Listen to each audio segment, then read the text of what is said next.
The John Batchelor Show, December 20th. Thank you for signing up. For more from The Nation, check out our latest issue. Professor Emeritus of Politics and Russian Studies at Princeton and NYU, Stephen F. Cohen and John Batchelor continue their, usually, weekly discussions of the new U.S.-Russian Cold War. Previous installments, now in their fourth year, are at thenation.com. Policy Cohen's subject is both contemporary and historical. The most central, ramifying, and dangerous allegation of Russiagate is that Russia attacked American democracy during the 2016 presidential election. After 18 months, there is still no credible evidence for this allegation. On the other hand, many Russians, in the policy elite, the educated middle class, and ordinary citizens believe that the United States has been at war with Russia for 25 years, a perception regularly expressed in the Russian media. They believe this for understandable reasons. American commentators attribute such views to Kremlin propaganda. It is true, Cohen points out, that Russians, like Americans, are strongly influenced by what appears in the media, especially on television, and that Russian television news reporting and commentary are no less politicized than their U.S. counterparts. But elite and middle-class Russians are no less informed and critical-minded than American ones.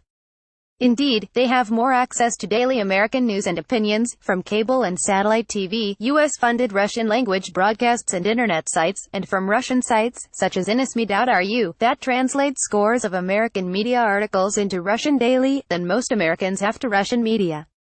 The recent censoring steps taken by the Department of Justice against RT and Sputnik might be viewed in this context. Generally, Cohen argues, many more Russians are much better informed about Washington politics than Americans are about Moscow politics. Above all, Russians consider the history of U.S. policy toward post-Soviet Russia since the early 1990s, enacted by both Democrats and Republicans, particularly major episodes that they perceive as warlike and as including acts of betrayal and deceit, in the form of promises and assurances made to Moscow by Washington and subsequently violated. Cohen briefly itemizes the main examples. Section Presidents Ronald Reagan and George H.W. Bush negotiated with the last Soviet leader, Mikhail Gorbachev, what they thought was the end of the Cold War on the shared and often expressed premise that it would end with no losers, only winners. For this crucial mutual declaration, see two books by Jack F. Matlock Jr., both presidents ambassador to Moscow, Reagan and Gorbachev, How the Cold War Ended and Superpower Illusions, How Myths and False Ideologies Led America Astray. But in 1992, during his re-election campaign against Bill Clinton, Bush suddenly declared, "We won the Cold War," paving the way to the triumphalism of the Clinton administration and the implication that post-Soviet Russia should be treated as a defeated adversary, as were Germany and Japan after World War II. For many knowledgeable Russians, certainly for Gorbachev himself, this was the first American betrayal. Section For the next 8 years, in the 1990s, the Clinton administration based its Russia policy on that triumphalist premise, with wanton disregard for how it was perceived in Russia or what it may portend. The catastrophic shock therapy economics imposed on Russia by President Boris Yeltsin was primarily his responsibility, but that draconian policy was emphatically insisted on and meagerly funded by Washington. The result was the near ruination of Russia, the worst economic depression in peacetime, the disintegration of the highly professionalized Soviet middle classes, mass poverty, plunging life expectancy, the fostering of an oligarchic financial elite, the plundering of Russia's wealth, and more. There was also flagrant American collusion in Russian politics, particularly in Yeltsin's 1996 re-election campaign. The Clinton administration bankrolled Yeltsin's campaign with billions of dollars in loans through international agencies and sent a team of American experts to Moscow to advise and oversee Yeltsin's initially failing re-election bid. That is, Washington colluded with Yeltsin against his presidential rivals. Later, Putin was, and continues to be, misquoted as saying that the end of the Soviet Union was the greatest catastrophe of the 20th century. What he actually said was that it was one of the greatest catastrophes, pointing to the fate of Russia in the 1990s. He was not wrong, as Cohen spelled out in articles in The Nation in the 1990s and in his book Failed Crusade, America and the Tragedy of Post-Russia, published in 2000 and in an expanded paperback edition in 2001. As American advisors encamped in Moscow and spread across the country in the 1990s, little wonder so many Russians felt they had been defeated, occupied, and plundered by a foreign power. Section in 1999, Clinton made clear that the crusade was also a military one, beginning the still ongoing eastward expansion of NATO, now directly on Russia's borders in the three Baltic states, and today knocking on the doors of two other former Soviet republics, Georgia and Ukraine. That so many Russians see NATO's unrelenting creep from Berlin to within artillery range of St. Petersburg as war on Russia hardly needs any comment, especially given the living memory of the 27.5 million Soviet deaths in the war against the Nazi German invasion in 1941. But herein lies yet another betrayal and deceit, one that has never been forgotten. In 1990, in return for Gorbachev's agreement that a reunited Germany would be a NATO member, all of the major powers involved, particularly the first Bush administration, promised that NATO would not expand 1 inch to the east. Many U.S. participants later denied that such a promise had been made, or claimed that Gorbachev misunderstood. But documents recently published by the National Security Archive in Washington prove that the assurance was given on many occasions by many Western leaders, including the Americans. The only answer they can now give is that Gorbachev should have gotten it in writing, implying that American promises to Russia are nothing more than deceit in pursuit of domination. In any event, Cohen thinks that Washington would have violated such a treaty agreement in pursuit of pushing NATO to Russia's borders, just as it soon violated another crucial treaty. Later in 1999, Clinton made clear that NATO expansion was not the non-military policy it was proposed to be. For 3 months, U.S.-led NATO warplanes bombed tiny Serbia, Russia's traditional Slav ally, in effect annexing its province of Kosovo. Visiting Moscow at the time, Cohen heard widely expressed shock, dismay, anger, and perception of yet another betrayal, especially by young Russians, whose views of America were rapidly changing from benign well-wisher to warlike enemy. Meanwhile, also under Clinton, Washington began its still ongoing campaign to diminish Moscow's energy sales to Europe, thereby also belying U.S. wishes for Russia's economic recovery. Section The George W. Bush administration continued Clinton's winner-take-all approach to post-Soviet Russia. More than any NATO member, Putin's Russia assisted the United States in its war against the Taliban in Afghanistan after the events of 9/11. In return, Putin expected a genuine U.S.-Russian partnership in place of the aggressive scorn shown to Yeltsin. Instead, by 2002, Bush had resumed intrusive democracy promotion, interference, or, in today's Russiagate parlance, meddling, in Russian politics, and NATO expansion eastward, and, more fatally, unilaterally withdrew from the Anti-Ballistic Missile Treaty, the cornerstone of Russian nuclear security.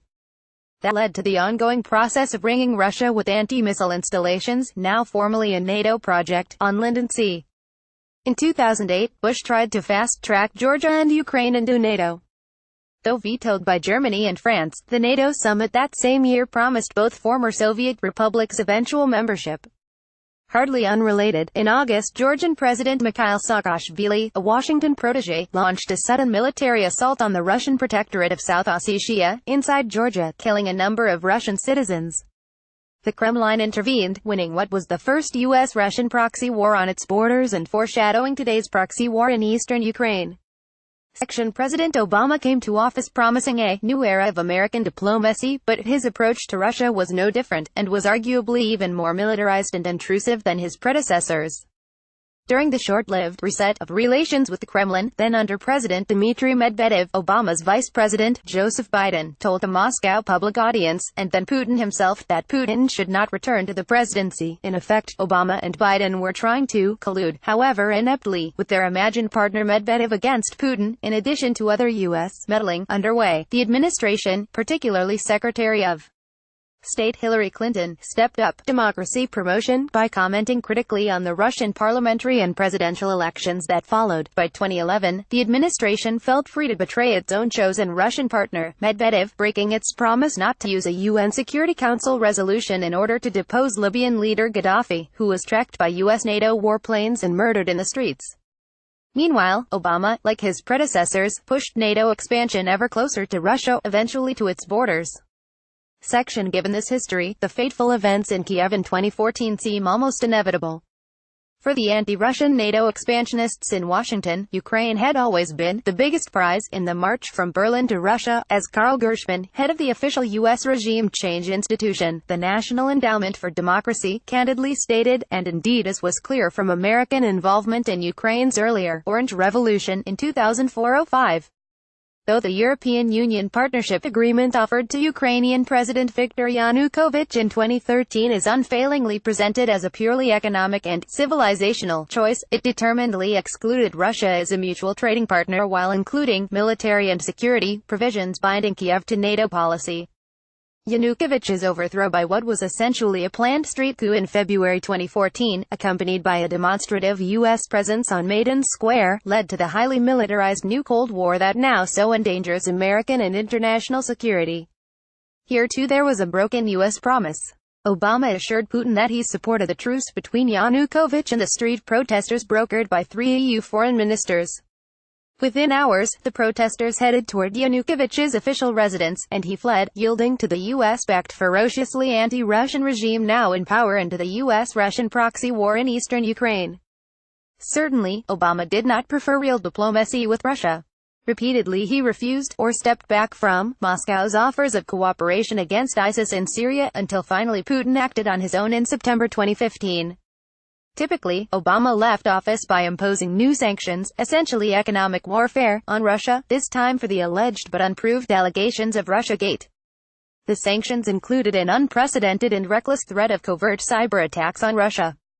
Assuming this is what Michael Flynn asked the Kremlin, on President-elect Trump's instructions not to react to, both deserve our gratitude, not persecution, section. It's through this 25-year history that so many Russians perceive the meaning of Russiagate, which is reported obsessively in their media.